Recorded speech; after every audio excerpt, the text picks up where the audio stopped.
영국이 G7 회원국들에게 제안한 내용 때문에 일본이 크게 당황하고 있습니다. 올해 G7 의장국인 영국이 2030년까지 석탄 화력 발전소 전면 폐기를 제안했기 때문입니다.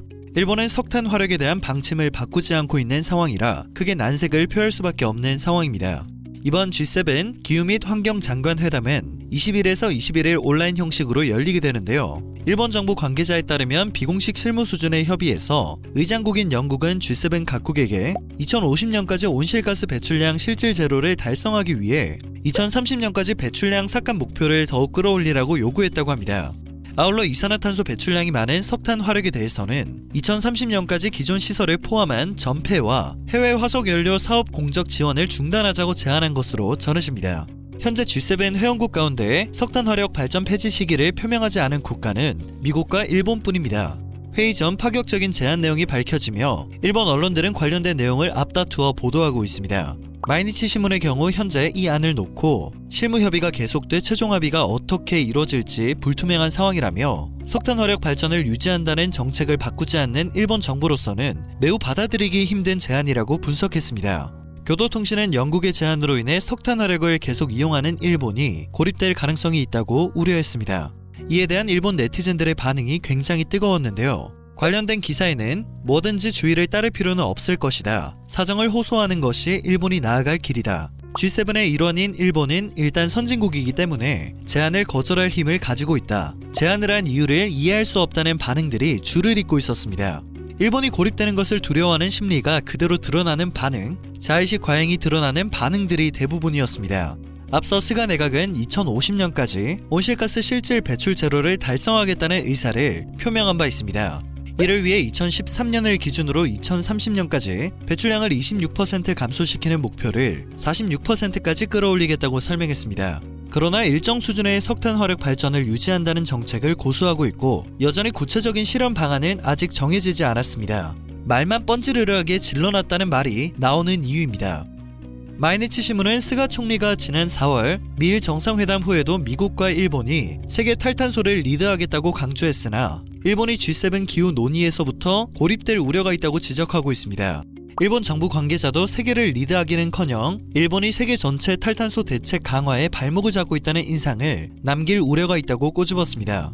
현재 일본 정부는 올 여름 새롭게 내놓을 에너지 기본 계획에 2030년의 전력원 가운데 이산화탄소 배출량이 상대적으로 적은 신형 설비를 이용한 석탄 화력 발전 비중 목표를 19% 정도로 잡는 방안을 검토 중인 것으로 전해지는데요. 이는 2019년 실적치의 32%와 비교했을 때 석탄 화력 비중이 대폭 낮아진 것이긴 하지만 전폐와는 아주 거리가 먼 목표입니다. 엎친 데 덮친 격으로 유니세프가 G7을 향해 코백스 백신 공유 체계에 코로나 백신을 기부해달라는 촉구를 하고 나서 일본은 더욱 큰 부담을 느끼고 있습니다. 의무는 아니지만 주요 7개국을 향한 요구이기에 이를 완전히 외면할 경우 체면이 말이 아닌 상황이 펼쳐질 수 있기 때문입니다. 코백스는 개발도상국의 공정한 백신 공급을 보장하기 위해 세계보건기구와 세계백신면역연합 등이 추진하는 프로그램입니다.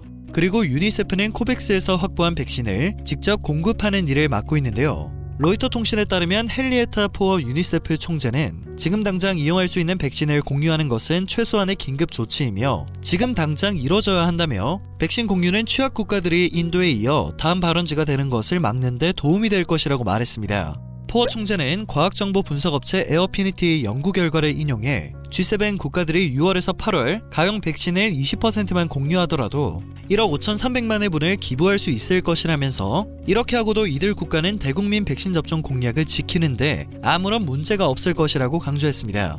그러나 일본의 경우 백신을 공유할 여유가 전혀 없습니다. 이번 유니세프의 촉구를 통해서 일본의 이미지 메이킹이 얼마나 잘 되어 있는 상황인지 조금이나마 알 수 있었는데요. 도쿄올림픽 개최를 앞두고 있는 일본에서는 80세도 너무 어려서 백신 접종을 받지 못하는 말도 안 되는 상황이 펼쳐지고 있습니다. 올림픽이 열리는 도쿄의 경우 백신 접종을 90세 이상으로 한정했다가 최근에야 85세까지 접종 대상을 넓히기도 했습니다. 일본은 약 3,600만 명에 달하는 인구의 29%가 65세 이상인 나라로 전 세계적으로 가장 고령화가 많이 진행된 나라입니다. 그럼에도 불구하고 코로나에 확진되면 치명적일 수 있는 70대와 80대 초반이 서둘러 백신 접종을 받지 못하는 역대급 상황이 펼쳐지고 있는 것입니다. 일본 정부는 그저 7월 말쯤에는 65세 이상 고령층의 대부분이 백신 접종을 받을 수 있을 것이라며 여론을 안심시키기에 급급한 모습입니다. G7 국가들의 경우 백신을 공유해도 자국 백신 접종에 문제가 없을 것이라는 유니세프의 의견이 잘못되었음을 증명하고 있는 처참한 상황인 것이죠. 이처럼 G7을 향한 영국의 제안과 유니세프의 촉구에 여러모로 일본은 난색을 표하며 크게 당황하고 있습니다. 일본이 어떠한 대책을 내놓을지 귀추가 주목됩니다. 오늘 전해드릴 소식은 여기까지입니다. 영상이 정보가 되셨다면 그것만으로도 감사드립니다. 늘 새롭고 유익한 뉴스를 전하는 로버튜브 되겠습니다.